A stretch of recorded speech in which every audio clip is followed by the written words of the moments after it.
I said yesterday that Max was looking pretty good on a Friday. The tone of voice, the general way he was managing the car, the little details he was going into, as distinct from, I've got terrible bouncing, I don't know what the car's doing, the front end's all over the place.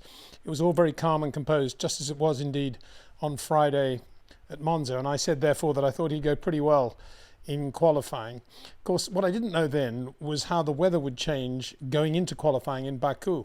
Normally we think of Baku as blue sky, pretty hot, hard race in terms of dehydration, but not today. The wind was the thing in Baku, and then later on some light drizzle as well, which made it very greasy on the curbs and on the white lines. As I always said about Max Verstappen, throw him some variables and he then becomes a different driver again. He goes into another class, another world.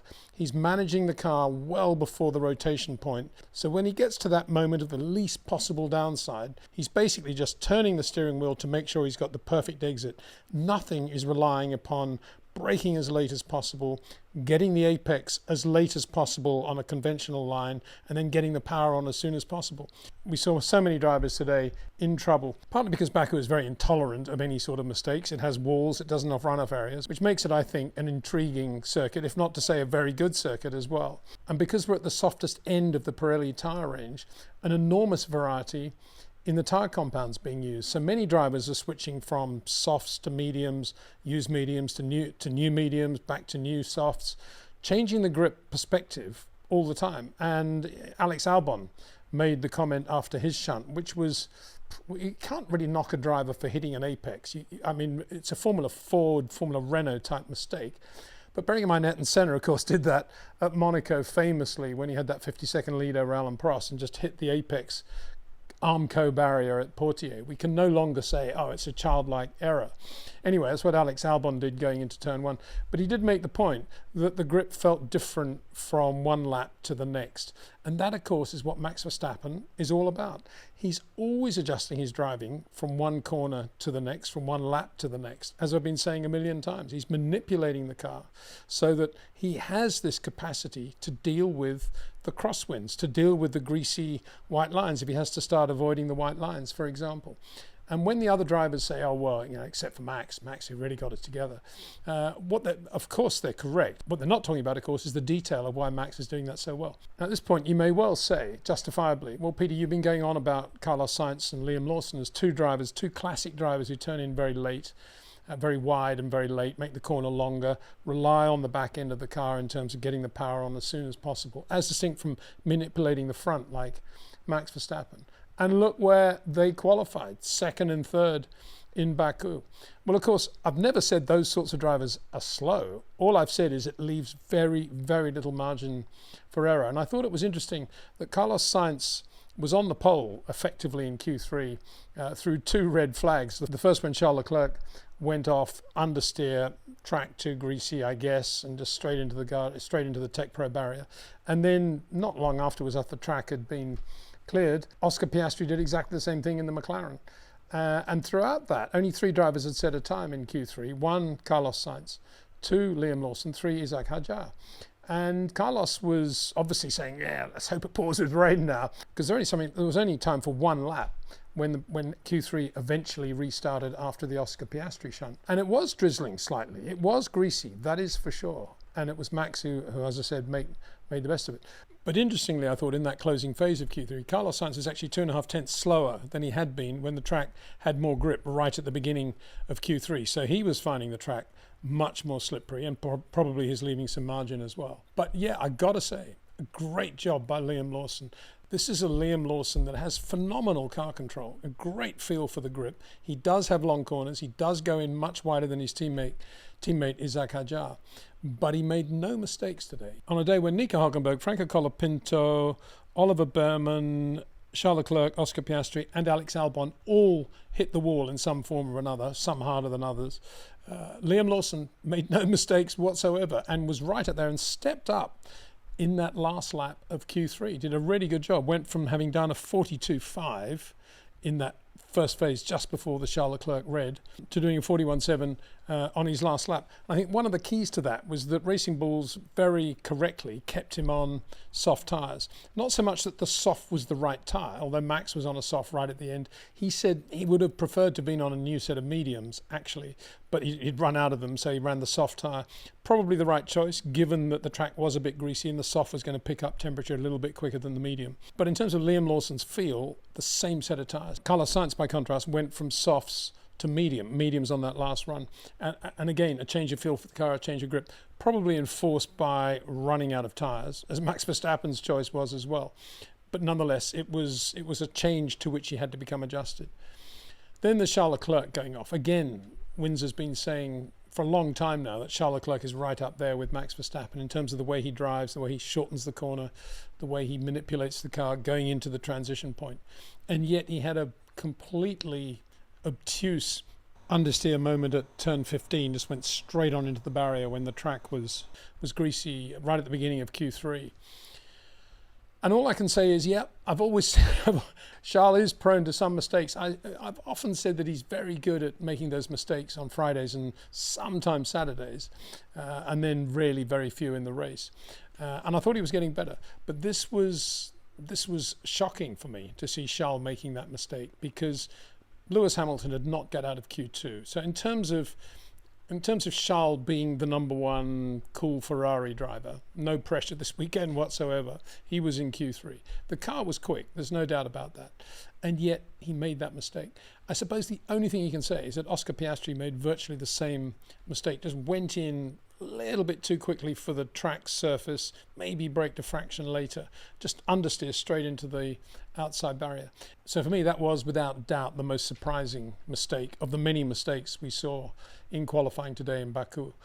Charles Leclerc hitting the wall like that and damaging the car pretty badly as well before the race, not what you want at all. And now I guess is a good time to talk about Lewis Hamilton, who was quickest yesterday, very good in FP3 as well. He made an interesting comment after Friday practice yesterday, saying that when he went off in FP1, he was kind of getting used to the brakes, which we haven't talked about very much. This is Lewis basically saying that the Brembo pedal feels a bit softer than the carbon industry pedal that he's been used to at McLaren and Mercedes for so long. And I guess that through engine braking, maybe material mods, things like that, they're trying to give Lewis a slightly harder feel to the brakes. Anyway, he liked it in FP2, did a very good job in FP3. But one of the problems was he'd used one set of mediums more than his nearest opposition in doing all of that. And he set his time on mediums yesterday, as we said, which meant that he had to run softs throughout qualifying. And that was a problem, I think, because in Q2, when he was under the cosh and he had to go out and put it in a lap, he only really had a chance to do it on one lap with the softs, whereas if he'd been on the mediums, he might have got another lap out of it. There was also traffic. There was actually traffic from Charles Leclerc as well. Nothing deliberate there, but at the back end of Q2, what do you expect? There's always going to be traffic.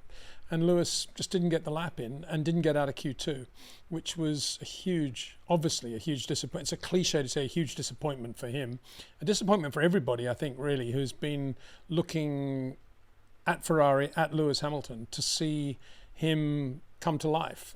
We saw a little bit of that at Monza, but here, starting where he's going to be starting in the mid-pack of Baku, it's going to be a very, very difficult race for him. The pace is there. And I think also there's an issue because it wasn't only at the beginning of Q3 that it was starting to rain. Max Verstappen, as he was coming in at the end of his Q2 runs, said, I can feel rain, it's spitting a bit. And maybe that was it. Maybe that was it for Lewis. It was very windy as well. A lot of crosswind, particularly coming out of the last corner, going into the first corner. Lance Stroll had a massive moment, just suddenly hit by a crosswind going into turn one. We're talking 20 kilometers an hour, quite fast winds, hard blowing winds.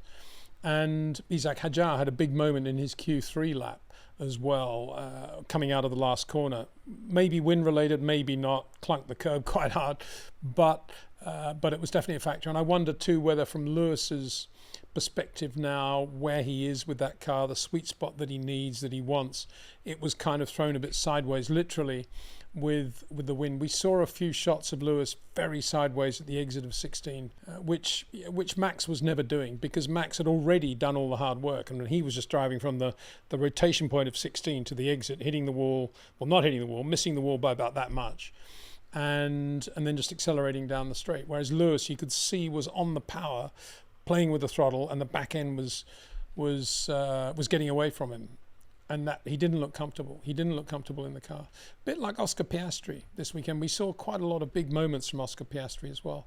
And I think, I've said it many times, Oscar and Lando very similar now in the way they drive, long corners, turning in quite wide, which is okay because they've got great race cars. They can get away with that. But Lando a tad softer than Oscar Piastri. And I think that's what helped Lando today, although not very good management at McLaren. They had him out right at the end of Q3 when it restarted with 3 minutes to go, near the front of the queue. And he did his lap before the checkered flag came out. If he'd been on mediums, he could have done 2 laps. And he was on softs, so he had to just back off then, and that was it. And it was a messy lap on softs. And I think from Lando's point of view, it was like, running the mediums as he did in Q2, then going to softs for Q3, the crosswind, greasy, a lot of variables to play with. It was a little bit like watching Nico Rosberg when he was racing alongside Lewis, these variables coming into play. Lando starts to look like a pretty normal sort of Liam Lawson type driver, as distinct from somebody who's got a bit of an edge. And it never showed through in that last lap on Q3. Talk about disappointing for Leclerc and Ferrari, very disappointing for McLaren. This is a result, really, of having 2 drivers who drive in a very similar way, and that's always a question I've asked and talked about. And we have it on live streams, we have it on other stuff as well. Is it good to have a short corner driver and a long corner driver in the team, or is it better to have 2 of the same? And I always say it's better to have the 2 different drivers, because then you're getting the full end of the spectrum. McLaren are only getting the spectrum that is based around quite late turn in, early power application, driving on the rear of the car. And with those 2 drivers in the variables we saw in Baku, it was very disappointing. The result for them, for sure, they had a car capable of being on the front row, probably 2 cars capable of being on the front row, come to that. And there they are, Lando in P7 and Oscar down I don't know where. So big shunt for Oscar too. That was clunked straight into the barrier. Front of the car stoved in. I think the survival cells in both Leclerc and Piastri are probably okay. It wasn't that massively high speed. They'd locked up, both of them, before going in, taken off a bit of speed, but it was not good. Franco Colapinto's shunt, just like Brazil last year, he's much wider on turn-in than Carlos Sainz or Liam Lawson. He seems to be getting wider on turn-in. And it was going through one of those early 90-degree right-handers, and he just sort of flicked the steering wheel like this. The back end came out. What a surprise, and straight into the barrier. Just completely, and kept his hands on the wheel as well. Had a lot of time to see the shunt about to happen, kept his hands on the wheel. Very, very disconcerting to see a driver doing that. That was not clever at all. Yeah, Alex Albon thing as well, very embarrassing. But as I say, at least he can point to Ayrton Senna. I don't remember Ayrton doing the sort of thing that Colapinto did, which was just, lose the back end in the way he did with a very, very late and over-aggressive turn-in, which he was doing last year, and he doesn't seem to have improved at all. So when are they going to put Jack Doohan back in that car? It's just a question. It's just standing there over the pit lane for me, that question. I can't believe that they're continuing in this direction. They should give Jack another opportunity, and not just 1 drive or 2, because there's too much pressure on him if you do that. They should let him know what he's going to be doing, get him to prepare for it, and let him do some races again. Oh, sorry, I forgot. Colapinto brings quite a lot of money to the team. So, yeah, that won't happen, will it? Anyway, moving forward from that, Kimi Antonelli, very good job in the second Mercedes, can we say that? Actually, to out-qualify his teammate, George Russell, who isn't that well. It's a bit temperature, a bit fluey, but did a good job. But I think, again, one of the hallmarks of Antonelli's qualifying is medium tyres throughout. Keep the consistency. He was on the bubble for quite a long time with deleted track times, lap times and various other things in Q1, and he got through under pressure right at the closing minutes of Q1, and then did a very good job thereafter on the medium tyre. So he got used to the consistency of the medium, and at least that was taken off the table in terms of things for which he had to adjust. And as I already said, he's very, very good on slow corners. And I don't just mean he's good on slow corners per se. I mean, he turns in early, he's got a lovely rotation, and he does create a sweet spot around which he can play with the variables. And that's exactly what we saw today with Kimi Antonelli. And the fast corners here aren't going to hurt him too much because, as I said yesterday, they're just basically flat out kinks, most of them, in terms of anything that's under the heading of fast. All the others are relatively slow corners. High speed braking, yes, give you that. But Kimi Antonelli, not bad in that area either. It's just the high speed sort of Lesmos or Cops or Beckett's that are the issue for Antonelli. But a circuit like Baku, very, very good. George too ran the medium pretty much throughout, but ran softs right at the end of Q3, which probably accounted for the difference. For all that, the closing minutes of Q3 were just stunning, Max particularly. In that final closing stage, Max was over half a second quicker than anybody else on track at that point. In that final blast up to the checkered flag when they had one lap to do it under pressure, nearly 0.6 quicker than anybody else. Okay, by then Charles Leclerc, Oscar Piastri and a few others were in the wall, so I suppose it's not really a fair comparison, but nonetheless under pressure. And Carlos Sainz was on the pole at that point, and you could see the look in his eyes. He actually thought he was going to keep the pole, and why not? It was actually Max that went out and did that by a huge margin. Just unbelievable to watch. When you're on board with Max on that lap, everything looks under control, everything looks quiet. But what we're not seeing, of course, is the footwork and the way he's using the brake pedal pressure against steering load and sometimes against throttle as well. Just superb to watch that lap for Max Verstappen. And as a final point to all of this, think about the irony. Ferrari sack Carlos Sainz last year, even though he's winning races for them and he's getting pole positions for them and he's doing a very, very good job. And I use the word sack because what else can you use to describe the moment when you say to Carlos Sainz, Carlos, despite what you've been doing, sorry, you've lost the drive, we're replacing you with Lewis Hamilton. That's being sacked. So he was sacked by Ferrari. And now today, he basically qualified second because Charles Leclerc and the other Ferrari went into the wall. And look at the driver Carlos Sainz was replaced by Lewis Hamilton, didn't get out of Q2. And there's Carlos Sainz, who will now start on the front row of the grid for Baku. Ferrari, take note. Anyway, I'm sure they know that. They don't need me to say that. But for Carlos Sainz, what a moment to savour. And for everybody at Williams too. Very, very good. Alex Albon will be feeling sick as a dog because it's a good circuit for him. He should at least be as quick as Carlos Sainz around there. I'm not saying that derogatively, but he is a quick driver. And he'll be thinking, wow, what a mistake I made. You know, I could have been right up there as well. And Liam Lawson, congratulations to him on what a job he did. A classic Liam Lawson, oversteery, reflexy, over the curbsy, little bit in the airy. Just a brilliant lap by Liam Lawson. Several brilliant laps by Liam Lawson. And he got away with it. He got away with it. I mean, the sort of laps that would eventually lead to you would imagine, some sort of mistake from Liam.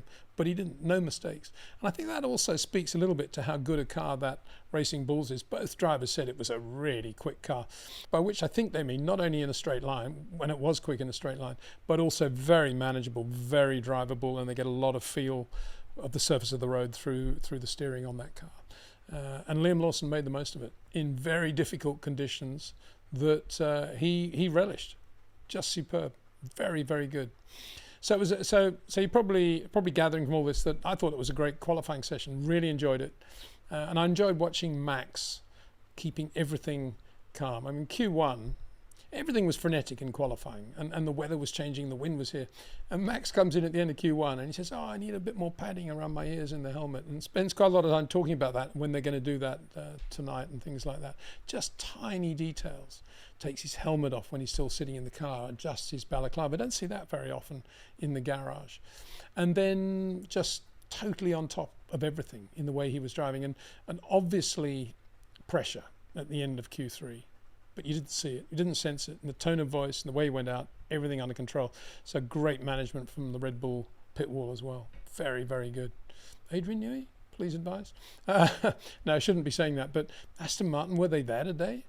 Fernando looked quite good early on, but then disappeared without trace. And Lance Stroll, equal. I mean, what's going on there? Anyway, I suppose next year we'll be saying, wow, Aston Martin, unbelievable. The new McLarens, the new Adrian Newey car.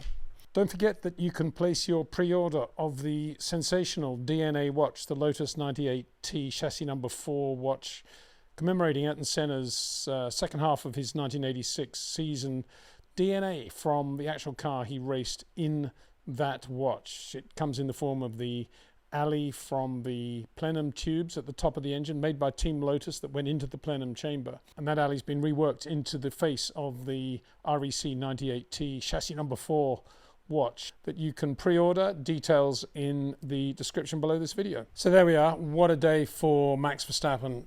Not only is he on the pole for Baku, on the back of his win and his pole at Monza, but also McLaren starting 7th and 9th with Lando Norris and Oscar Piastri. What a result on a Saturday. Yep, still a long way to go. It's a long race in Baku, but for Max Verstappen, this was more than just his first pole in Baku. This was a pole that even his closest rivals were moved to acclaim. Big thanks to Jetcraft, to OEM Exclusive, to Track Ninja, and of course to REC Watches. See you then.